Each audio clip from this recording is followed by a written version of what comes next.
pampaputi ng kilikili. Ito ang ating gamit, Underarm Organic Skin. Mura lang po ito kay Ibam Shopping.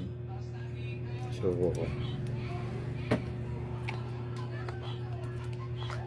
buy one take one po ito kay Ibam Shopping. So lalagyan natin yung ang kilikili natin.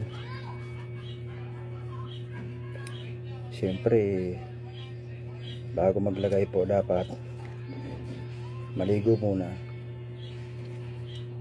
Ayan, di ba? Wala pong filter yan, normal lang yan na camera. Lagyan natin sa kabila. Ayan.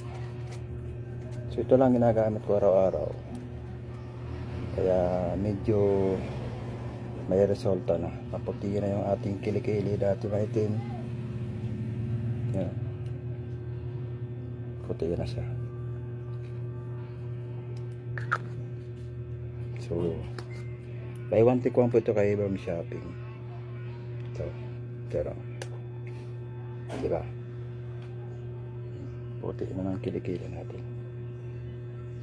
Order na po guys. Nasa yellow basket lang po kung paano order.